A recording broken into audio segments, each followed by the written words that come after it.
धरती का विकास और उसमें हो रहे बदलाव पिछले करोड़ों सालों से निरंतर चले आ रहे हैं। इंसान और जीव जंतुओं के विकास से पहले धरती का स्वरूप कुछ और ही था।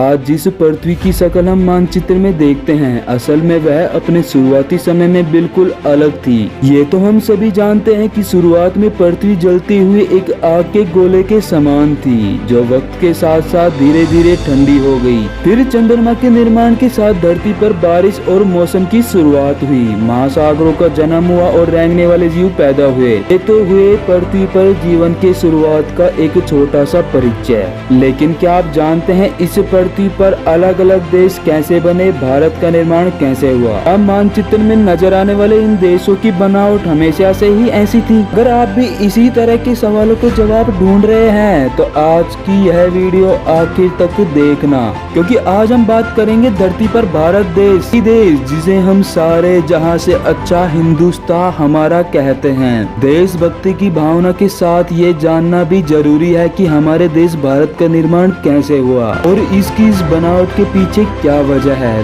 तो देर किस बात की, तो आइए शुरू करते हैं ये मजेदार वीडियो। लेकिन वीडियो शुरू करने से पहले आपसे एक छोटी सी रिक्वेस्ट है। वीडियो के नीचे एक लाल कलर का सब्सक्राइब बटन दिख रहा होगा, उस पर क्लिक करके सब्सक्राइब कर लें और साथ ही बेल आइकन को भी प्रेस कर लें ताकि पा सके आप सबसे पहले ऐसे ही इंटरेस्टिंग और नॉलेज वीडियो सबसे पहले। जब कई हिस्सों में बट गई है धरती, आज हम मानचित्र या सैटेलाइट से जिस पृथ्वी को देखते हैं, असल में करोड़ों साल पहले इसका रूप और रंग दोनों ही बिल्कुल अलग थे। आज से 225 मिलियन साल पहले धरती पर मौजूद हर भाग आपस में जुड़ा हुआ था, यानी किसी देश की कोई सीमा या खंड नहीं था। सब कुछ भूमि का एक बड़ा हिस्सा था। धरती के इस विशाल महाखंड को पेंजिया नाम से जाना जाता था, जिससे टूटकर अलग हुए देश आपस में विभिन्न नामों से जाने जाते हैं। समुद्र के पानी में तैरते हुए जमीन के ये हिस्से एक जगह से दूसरे जगह जाने लगे और मीलों दूर जाकर रुक गए। धरती के इस महाखंड के टूटने की शुरुआत दक्षिणी गोलार्ध मौजूद अंटार्कटिक सर्कल से हुई थी, जिसके बाद ऑस्ट्रेलिया, अंटार्कटिका, भारत, दक्षिण अमेरिका और अफ्रीका जैसे देशों के खंड टूटकर अलग होने लगे। पृथ्वी के गर्भ में प्लेट्स के खिसकने की प्रक्रिया लगातार चलती रहती है। यही कारण है जब महाखंड से टूटकर कई खंड बने तो वे पृथ्वी में बदलाव का बड़ा कारण बने। करोड़ों साल पहले जब महाखंड टूटा तो उसके दो भाग हुए, जिसके दक्षिणी हिस्से को गोंडवाना लैंड और उत्तरी हिस्से को लॉरेशिया के नाम से जाना जाता था। समुद्र के दोनों हिस्सों के बीच जिस खाई का निर्माण हुआ उसे परमोट्राइसिस नाम दिया गया। यह प्रक्रिया अपने आप में इतनी अद्भुत थी कि इसे पूरा होने में करोड़ों साल का वक्त लगा। बाद के सालों में लॉरेशिया के अलग हुए भूखंडों से यूरोप, एशिया और अमेरिका जैसे देशों का निर्माण हुआ, जबकि गोंडवाना लैंड से अलग हुए हिस्से अफ्रीका और ऑस्ट्रेलिया के नाम से जाने जाते थे। इस तरह धरती का एक बड़ा हिस्सा कई देशों का निर्माण की वजह बना। अब बात आती है भारत का निर्माण। वर्तमान में भौगोलिक रूप से भारत एशिया का हिस्सा है, लेकिन करोड़ों साल पहले भारत का यह हिस्सा गोंडवाना लैंड का हिस्सा था। जब भारत का भूमि टुकड़ा गोंडवाना लैंड से अलग हुआ तो अंदरूनी प्लेट की वजह से वो धीरे धीरे एशिया की तरफ बढ़ने लगा। कई सालों तक चले इस सफर के बाद आखिरकार भूमि का वो हिस्सा वर्तमान के लद्दाख से जा टकराया और उससे जुड़ गया।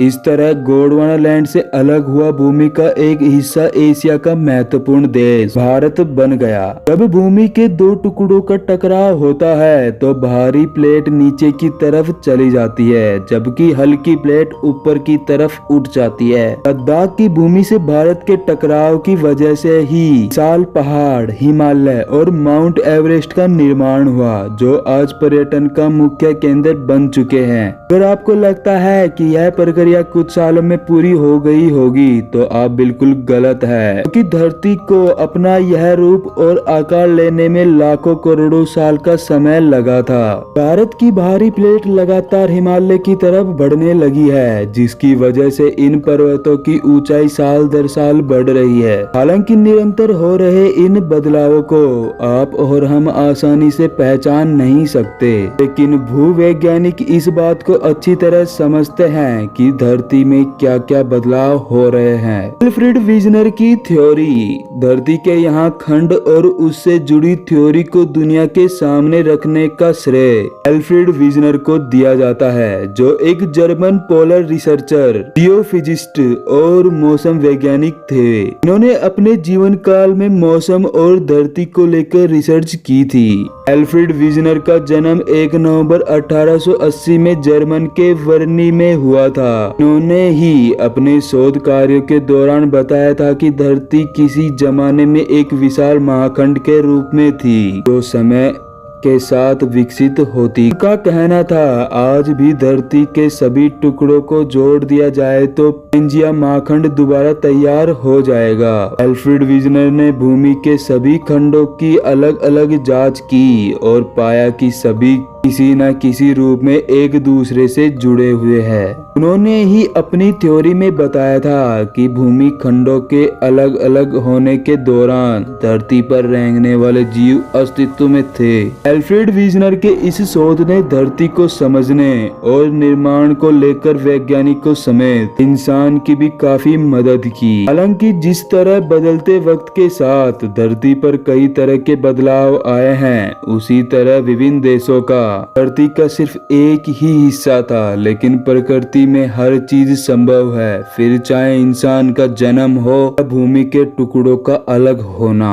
देखा आपने किस तरह धरती प्राचीन काल में ही अपनी धुरी भौगोलिक निर्माण हुआ। ये बात सुनने में विचित्र जरूर लगती है कि किसी समय भूमि पर बदलाव करती आई है और ये बदलाव अभी भी जारी है। आपको और हमें इस बात का पता भी नहीं चलेगा और धरती के अंदर बदलाव होते रहेंगे, लेकिन इन बदलावों को होने में करोड़ों सालों का समय लगता है। लेकिन ये प्रक्रिया अपने आप में बेहद अद्भुत और विचित्र है। अगर आप करोड़ साल पहले धरती पर मौजूद होते तो भारत के हिस्से को किस देश के साथ जोड़ना पसंद करते? जवाब कमेंट बॉक्स में जरूर शेयर करें। इसके इस वीडियो में बस इतना ही। मिलते हैं नेक्स्ट वीडियो में, तब तक के लिए जय हिंद, जय भारत।